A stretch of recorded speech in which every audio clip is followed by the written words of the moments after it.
Bom, saiu recentemente aí nas mídias mais populares uma reportagem falando que o ser humano não é programado para se exercitar, segundo um cientista.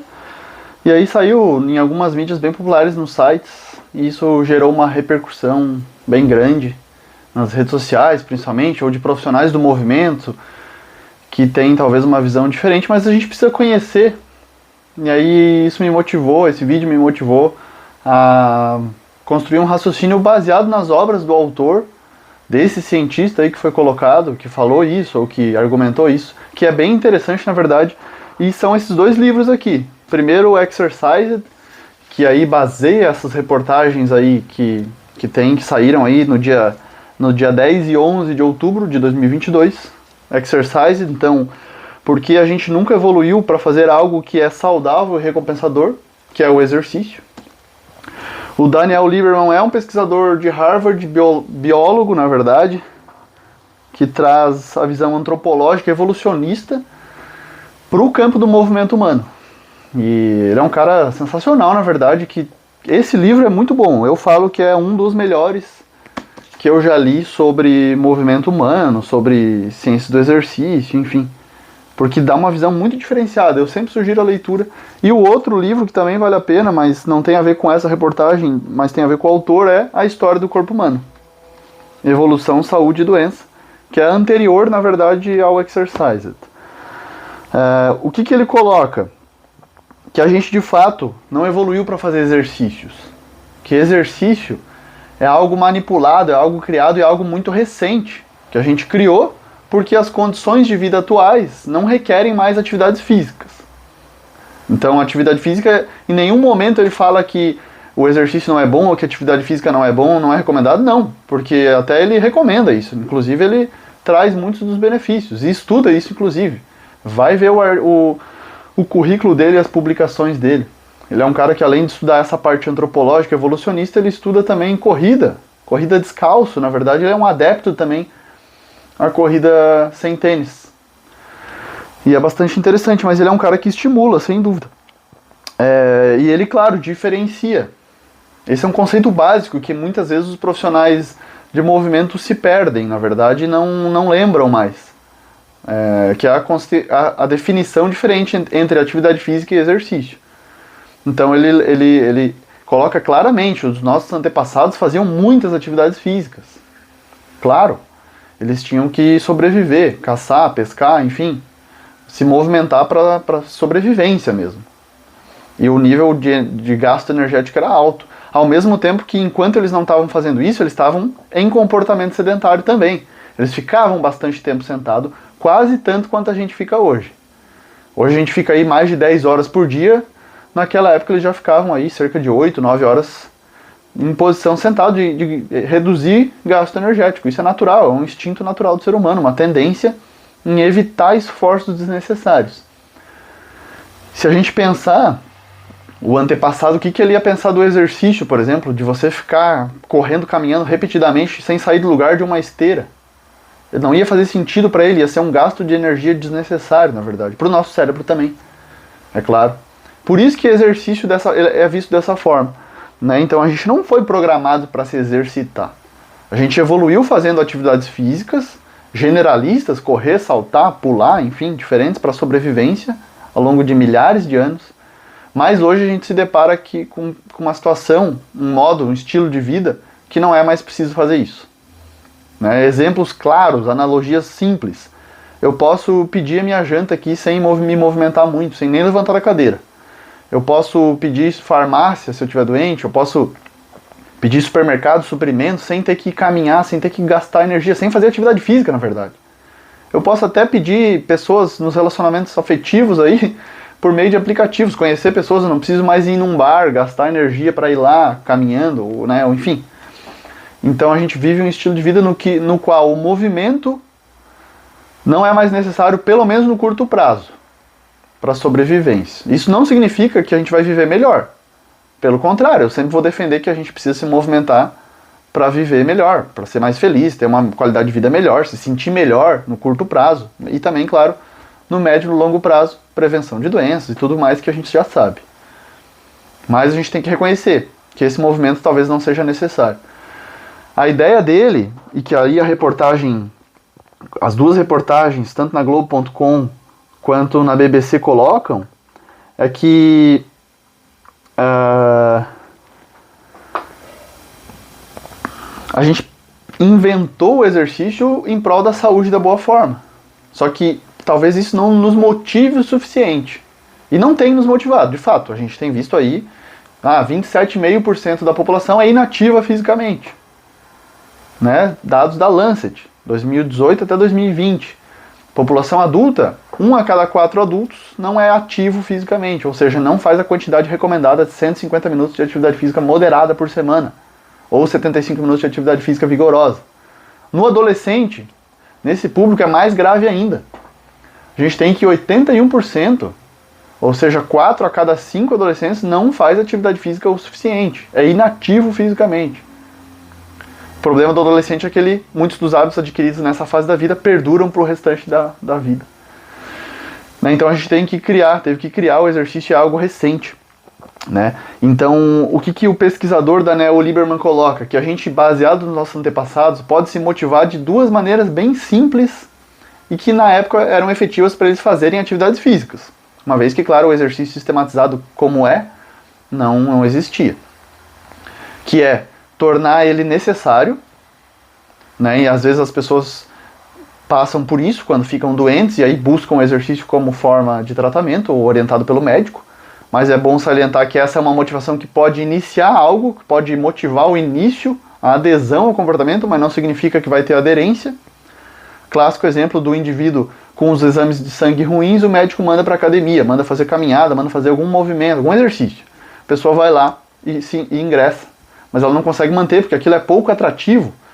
Ela não se sente competente, ela não gosta, não tem prazer e aí ela desiste. Às vezes os exames de sangue já melhoraram rapidamente, 3 meses ali, já conseguem melhorar. E a pessoa não se engaja, não tem uma aderência, um comportamento em longo prazo que seria muito mais benéfico. Né? Então tornar necessário, na verdade, já é.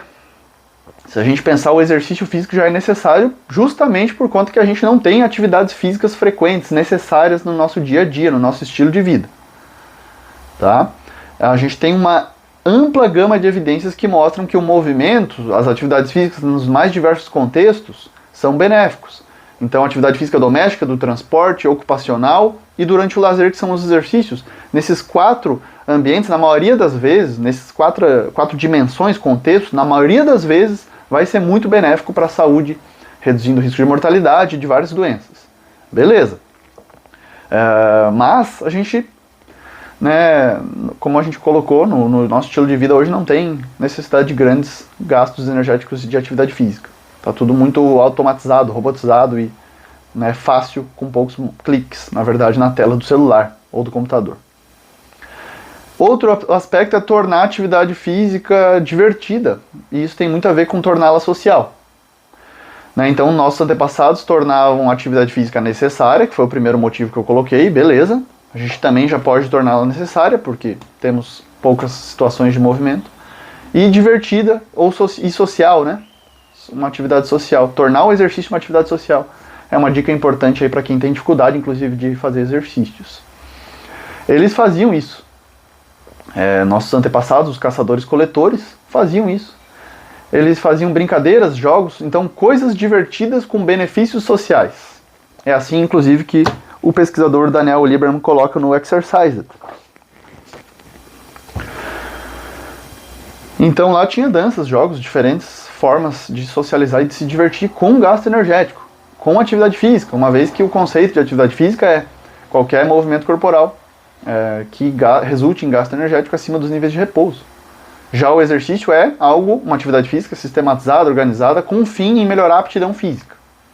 Tá? Aí vai ser a aptidão física relacionada à saúde ou ao desempenho. Mas, então, esses dois motivos são simples.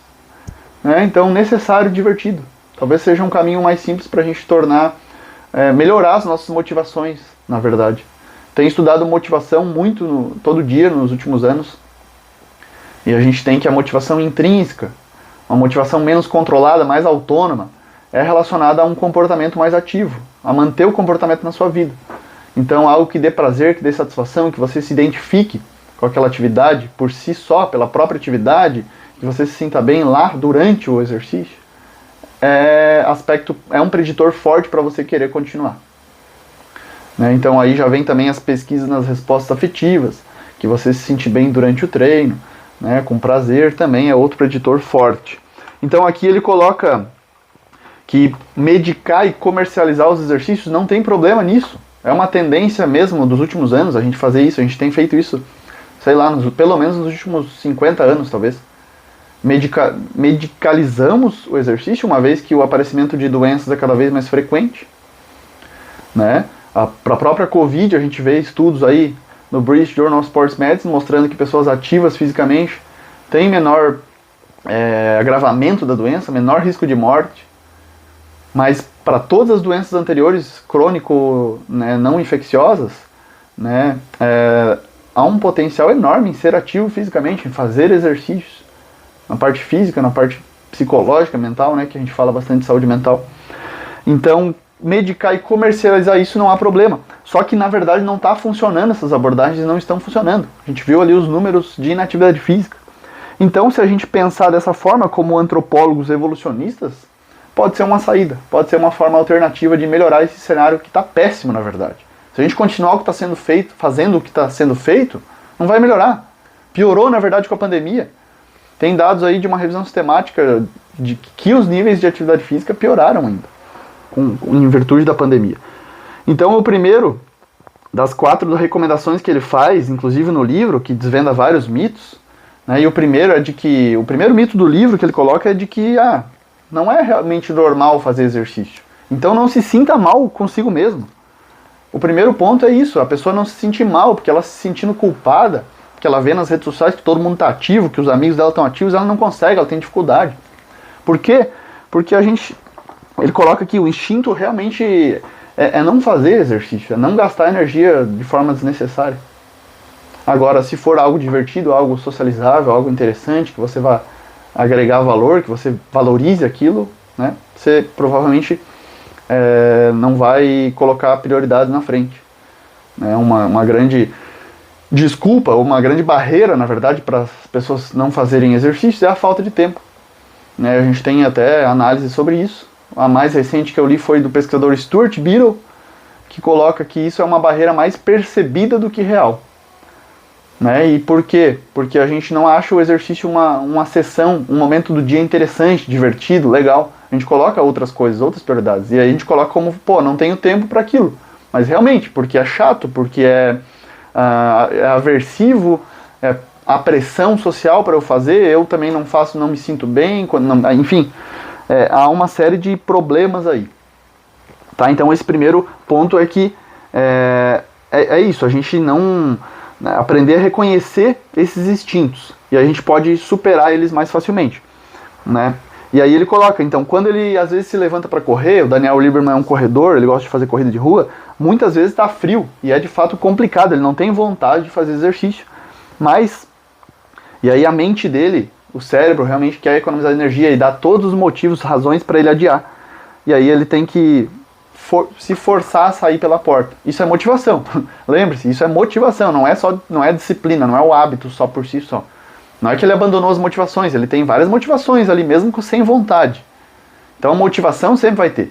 Às vezes a vontade não vai ter. Né? Então, beleza, ele foi mesmo sem vontade porque ele sabe que ele vai se sentir bem, porque ele tem um objetivo em longo prazo, que é correr uma maratona no final do ano. Tudo isso é motivação.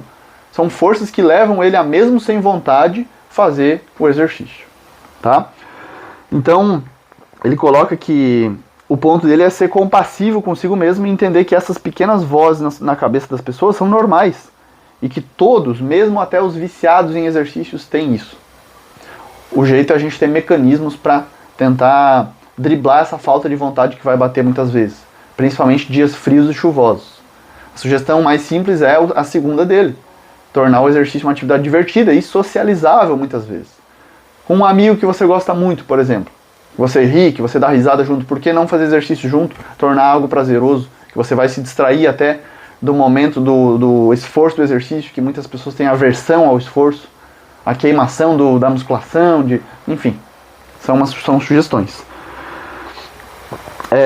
Não se esqueça das duas coisas, é o segundo ponto, então, suprir as necessidades e nos gratificar socialmente, né? Então, esses são dois motivos que eu já explorei antes.